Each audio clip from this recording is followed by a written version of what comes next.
नाहरगढ़ के बीचों बीच एक पुराना सा घर था। ये घर था हरिनाथ शर्मा का, जो गरीब तो नहीं थे लेकिन अमीर भी नहीं थे। और इसी घर से शुरू होती है इन दो बहनों की कहानी। एक थी सीता, संस्कारों की मूरत, तो दूसरी थी गीता, घमंड की दुकान। शुरुआत में दोनों बहनें साथ साथ पली थीं, एक ही थाली में खाना, एक साथ सोना। लेकिन जैसे जैसे उम्र बढ़ी, गीता के मन में एक अजीब सी जलन नहर करने लगी। गांव में लोग सीता की तारीफ करते थे। सीता तो देवी जैसी है, एकदम माता सीता जैसी, शांत और दयालु। हाँ, सही कहा। ऐसी बहू मिले तो घर स्वर्ग बन जाए। ये बातें गीता के कानों में जहर बनकर उतरने लगी थी। मैं सुंदर हूँ, तेज हूँ, फिर सब सीता की ही तारीफ क्यों करते हैं? उसके पास तो न शक्ल है न अक्ल, उसके बावजूद सब उसी को मक्खन लगाते फिरते हैं। सीता को ये सब पता था, लेकिन वो चुप रहती, क्योंकि उसे लगता था गीता मेरी छोटी बहन है, समय के साथ समझ जाएगी।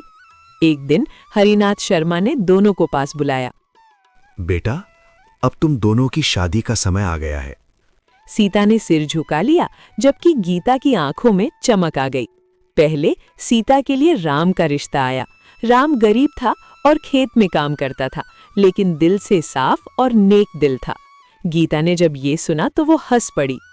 वाह, बड़ी बहन को तो खेतीहर किसान मिल गया, अब तो जिंदगी मजे में कटेगी। वैसे भी इसे तो बंधुआ मजदूरी करना अच्छा लगता है। गीता की बात पर सीता ने कुछ नहीं कहा, जबकि हरिनाथ ने कहा, हाँ, वो गरीब है लेकिन मेहनती और ईमानदार है, और साथ ही नेक दिल भी। सीता उसके साथ बहुत खुश रहेगी। जी बाबूजी, जैसा आप ठीक समझे। वहीं दूसरी तरफ गीता के लिए मोहन का रिश्ता आया, जो एक जाना माना व्यापारी था। पक्का मकान, नौकर चाकर, सब कुछ था उसके पास। ये सुनते ही गीता का घमंड आसमान छूने लगा। देखा बाबूजी, किस्मत भी समझती है कि कौन किस लायक है। हरिनाथ ने गीता को जवाब नहीं दिया, क्योंकि वो उसकी रग रग से वाकिफ थे। खैर, शादी तय हो गई और जल्द ही दोनों बहनों की शादी भी हो गई। सीता शादी करके राम के साथ उसके घर आ गई। राम का घर छोटा था, छप्पर की छत, एक टूटी सी रसोई और कुछ कुछ बोरियों में रखा अनाज। सीता, मेरे पास ज्यादा कुछ तो नहीं है, लेकिन कोशिश करूंगा कि तुम्हें कभी किसी चीज की कमी ना हो। मुझे कुछ नहीं चाहिए राम, बस आपका साथ काफी है मेरे लिए। उधर जब गीता अपने ससुराल पहुंची तो आलीशान घर और चमचमाती गाड़ियां। वाह, इतनी दौलत शोहरत, सब मेरा। अब तो मेरे ऐश ही ऐश हैं। अब तो सीता मुझसे नजर तक नहीं मिला पाएगी। इस तरह दौलत शोहरत के गुरूर ने गीता का घमंड दुगना कर दिया था। ओए कमला, इधर आ, ये मेरा कमरा ठीक से साफ क्यों नहीं किया?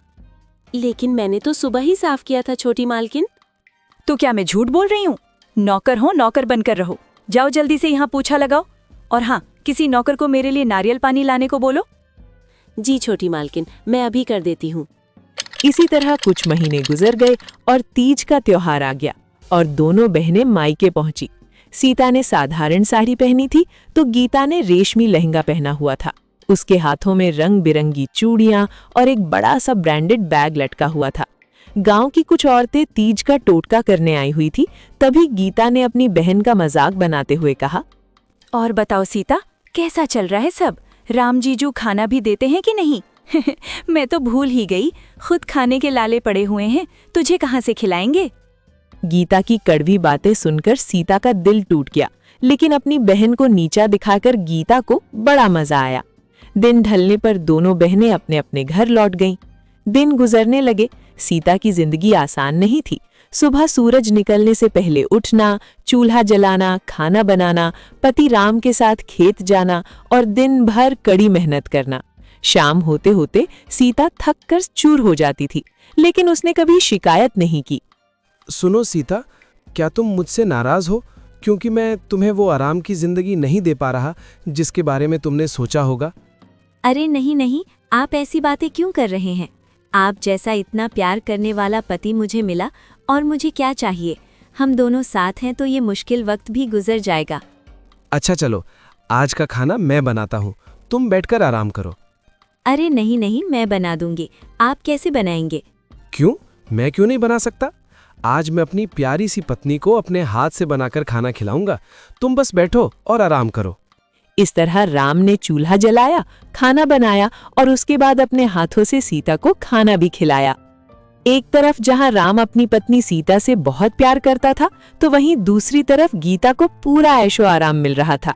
लेकिन एक चीज की कमी उसे खलने लगी थी, और वो था पति का प्यार और इज्जत। एक रोज जब गीता नहाकर बाहर आई तो सिर पर पल्लू रखना भूल गई। तभी उसकी सास ममता ने उसे देख लिया। अरे मुही, मायके से कुछ सीखा नहीं क्या? घर में बहू कैसे रहती हैं, उसके तौर ठिकाने पता है कि नहीं? अरे तो अब छोरी नहीं रही, इस घर की बहू बन चुकी है। कम से कम इसकी मर्यादा का ख्याल तो रख। माफ कीजिए मम्मी जी, गलती हो गई, आगे से ध्यान रखूंगी। अरे क्या खाक ध्यान रखेगी, पता नहीं उन्होंने क्या देखकर तुझ जैसी 2 कौड़ी की लड़की से मेरे फूल से बच्चे की शादी कर दी। गरीब गवार कहीं की। अपनी सास की बात सुनकर गीता का दिल टूट गया। उसने जो ऐशो आराम सोचा था वो तो उसे मिला था, लेकिन उसके बदले में उसके हक का प्यार और इज्जत उसे छिन गई थी। शुरुआत में गीता की जिंदगी किसी रानी से कम नहीं थी। रेशमी साड़ियां, गहने, कपड़े, नौकर चाकर। लेकिन धीरे धीरे उसे एहसास होने लगा कि पति के प्यार बिना ये सब चीजें अधूरी हैं। मोहन दिन भर दुकान में रहता, शाम को घर आता थका हुआ और सीधे ही खाना खाकर सो जाता। इससे परेशान होकर एक दिन गीता ने कहा, तुम मेरे लिए समय क्यों नहीं निकालते? मोहन ने गीता की बात सुनकर बड़े ही सख्त लहजे में जवाब दिया, औरत हो औरत बनकर रहो, ज्यादा सवाल जवाब मत किया करो। तुम्हें सारा ऐशो आराम मिल रहा है, यही बहुत है। गीता जिसे अपने हुस्न पर गुरूर था, वो मोहन की बात सुनकर चकनाचूर हो गया। खैर, कुछ और दिन ऐसे ही गुजर गए और एक दिन खबर आई कि मोहन का एक बड़ा सौदा डूब गया है। कारोबार में बड़ा भारी नुकसान हो गया था। माँ, दुकान में बहुत बड़ा नुकसान हो गया है। जो बड़ा ऑर्डर आया हुआ था वो अचानक से क्लाइंट ने मना कर दिया। उस पर हमने कर्ज लेकर भारी इन्वेस्टमेंट कर दी थी। अब हम बुरी तरह कर्ज में डूब चुके हैं। बेटा, तू चिंता मत कर, जल्द ही सब ठीक हो जाएगा। बिजनेस में तो ऊंच नीच होती रहती है। ऐसे ही कुछ दिन गुजरे और मोहन की दुकान पर कर्ज बढ़ने लगा। लोगों ने उधार समय पर वापस नहीं किया। मोहन का बहुत पैसा फंस गया और सास ममता का लहजा भी गीता के लिए बदल गया। बहू, अब साज श्रृंगार कम करो, हालात को समझो। इन गहने जेवरात को मुझे दे दो, जरूरत में काम आएंगे। इस तरह गीता ने अपने सारे गहने जेवरात उतारकर अपनी सास को दे दिए। जो गीता एक रानी की तरह रहती थी, इसके हालात अचानक से एक नौकरानी जैसे हो गए थे। उधर राम ने एक नया फैसला लिया। उसने कहा, सीता, अब हम सिर्फ फसल पर नहीं जी सकते, हमें कुछ और भी करना होगा। सीता ने भी राम की हिम्मत बढ़ाई। जी, जैसा आप सही समझे, मैं आपके हर फैसले में आपके साथ हूँ। तो फिर ठीक है सीता, मैं शहर में एक छोटी सी दुकान किराए पर ले लेता हूँ। हम खेत में ताज़ा फल सब्जियां उगाकर वहाँ बेचा करेंगे। इससे हमें मंडी से 10 गुना मुनाफा होगा। बहुत अच्छा विचार है जी, मैं आपके साथ हूँ। हम बहुत मेहनत करेंगे।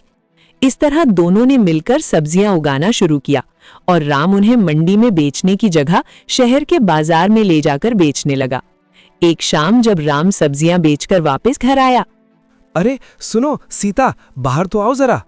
राम की आवाज सुनकर सीता घर से बाहर आई तो उसने देखा कि राम के हाथ में कुछ बैग लटके हुए थे। अजी, क्या हुआ? आप बहुत खुश लग रहे हो। अरे सीता, खुशी की तो बात ही है। तुम्हें पता है, आज मैं 10,000 की सब्जियां बिक गईं।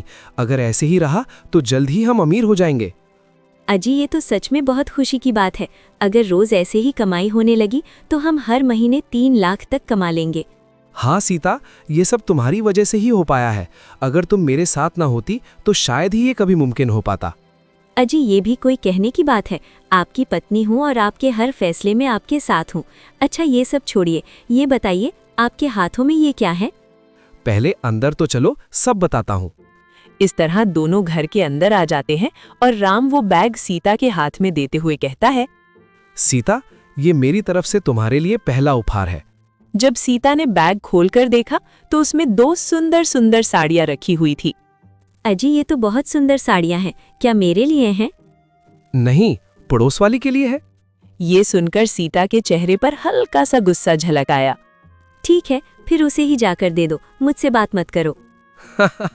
मेरी फूलमती, मजाक कर रहा हूँ। ये सब तुम्हारे लिए है। हमारी नजरें आपके अलावा किसी को देख सकती हैं क्या? हाँ। ये सुनकर सीता मुस्कुरा देती है। इस तरह राम की धीरे धीरे अच्छी कमाई होने लगी। सीता ने पैसों का हिसाब रखना शुरू कर दिया। उसने एक एक रुपया बचाया। गरीबी अभी भी थी, लेकिन किसी चीज का डर नहीं था, क्योंकि अब उनकी कमाई उनकी दैनिक जरूरतों से काफी ज्यादा होने लगी थी।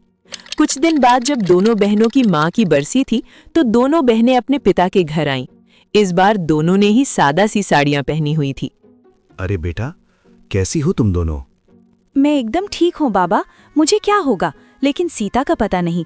सारे दिन मजदूरी करके तो इसका बुरा हाल हो जाता होगा। नहीं नहीं छोटी बहन, ऐसी कोई बात नहीं है। राम ने नया बिजनेस शुरू किया है और भगवान की दया से सब बहुत अच्छा चल रहा है। जल्द ही हम नया घर भी लेने वाले हैं। ये सुनकर गीता की जलन और भी बढ़ गई। खैर, कुछ ही दिन बाद मोहन की आर्थिक हालत और बिगड़ गई। घर के गहने जेवरात बिकने लगे, नौकर हटा दिए गए। सास का गुस्सा गीता पर टूटने लगा। वो दिन रात गीता को ताने मारने लगी। अरे कलमुही, तेरे मायके से कुछ मदद क्यों नहीं मांग लेती? अपने बाप से बोल के अपने दामाद की थोड़ी मदद कर दे, ताकि तेरे पति की परेशानी थोड़ी कम हो जाए। लेकिन माँ जी, मेरे बाबा तो एक साधारण से किसान हैं। उनके पास कोई धन दौलत नहीं है, और जो थोड़े बहुत पैसे थे वो भी उन्होंने हमारी शादी में लगा दिए। वो कहाँ से हमारी मदद कर पाएंगे? हमने तुझसे मोहन की शादी करके ही बहुत बड़ी गलती कर दी। अगर किसी अच्छे खानदान में की होती तो आज कम से कम वो मोहन की मदद तो करते।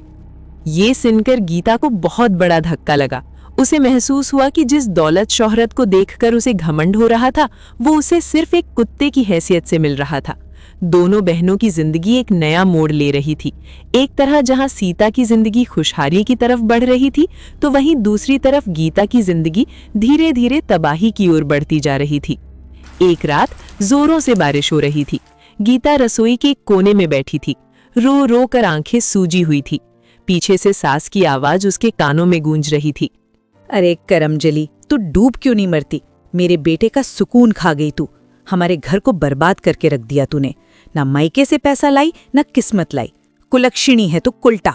ये सब सुनकर भी मोहन चुप था। उसकी चुप्पी गीता के लिए सबसे बड़ा तमाचा थी।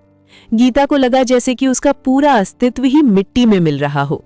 अगली सुबह मोहन की दुकान पूरी तरह बंद हो गई। कर्जदार दरवाजे पर खड़े थे। घर पर भी बिकने की नौबत आ गई थी। सास ने बेरुखी आवाज में कहा, तू अपने मायके चली जा कुलटा। यहाँ अब तेरा कोई काम नहीं है। हमारे पास तुझे पड़े पड़े खिलाने के पैसे नहीं हैं। गीता का घमंड पूरी तरह टूट चुका था। वो बिना कुछ बोले एक छोटी सी गठरी लेकर रोते हुए मायके की तरफ निकल पड़ी। जब गीता अपने मायके पहुंची तो हरिनाथ शर्मा उसे देखकर चौंक गए। बेटा गीता, क्या हुआ? तू अकेली क्यों है? और तेरी आंखों में आंसू? क्या हुआ मेरी बच्ची? अपने पिता की आवाज सुनते ही गीता फूट फूट कर रोने लगी। बाबूजी, मैं हार गई। उन्होंने मुझे घर से निकाल दिया। उनके लिए मैं एक नौकरानी से ज्यादा कुछ नहीं थी। मैं बेघर हो गई बाबा। मैं कहीं की नहीं रही। कोई बात नहीं मेरी बच्ची, तू रो मत। तेरा बाप अभी जिंदा है। चल अंदर चल। हरिनाथ गीता को घर के अंदर ले गए, लेकिन गीता लगातार रो रही थी। इसलिए हरिनाथ ने अपनी बड़ी बेटी सीता को फोन किया। हेलो बेटी सीता, कैसी है तू? मैं ठीक हूँ बाबा, आप कैसे हैं? आपकी आवाज मुझे ठीक नहीं लग रही। बताइए क्या हुआ? बेटी सीता, वो गीता को उसके ससुराल वालों ने घर से निकाल दिया है। इस तरह हरिनाथ शर्मा ने पूरी बात बता दी। आप चिंता मत कीजिए बाबा, मैं घर आती हूँ। जब सीता अपने मायके आई तो लगभग रात ढल चुकी थी। वो सीधा गीता के कमरे में गई। गीता दीवार का सहारा लेकर रो रही थी। ओह, तो अब हमारी ताड़का इतनी कमजोर हो गई कि हार मानकर रोने लगी। ये सुनकर गीता ने सीता की तरफ देखा। उसकी आंखों में लाचारी और पश्चाताप दोनों झलक रहा था। अचानक गीता उठी और सीता के पैरों में गिर पड़ी। बहन, मुझे माफ कर दे। मैंने तेरे साथ बहुत बुरा बर्ताव किया है। शायद भगवान ने मुझे इसी की सजा दी है। गीता का ये रूप देखकर सीता सन्न रह गई। मैंने तुझे हमेशा नीचा दिखाया, तेरी गरीबी का मजाक उड़ाया, और आज मैं खुद खाली हाथ हूँ। मेरे साथ जो भी हुआ वो सब मेरे कर्मों का फल है, जो मैं भुगत रही हूँ। सीता ने ढांढस बंधाते हुए गीता को उठाया। रो मत बहन, बहनें तो आपस में लड़ती हैं, झगड़ती हैं, लेकिन इसका मतलब ये तो नहीं कि हम एक दूसरे से अलग हैं या नफरत करते हैं। चल अब रोना बंद कर। नहीं बहन, मुझे समझ आ गया है, पैसा नहीं इंसान बड़ा होता है। ये सुनकर सीता की आंखों से आंसू बह निकले। उसने गीता को गले से लगा लिया। अरे पागल, बहनें माफी नहीं मांगती, एक दूसरे को संभालती हैं। चल अब रोना बंद कर, वरना मार खाएगी बड़ी बहन से। इस तरह रात गुजर गई। अगले दिन सीता ने राम से बात की।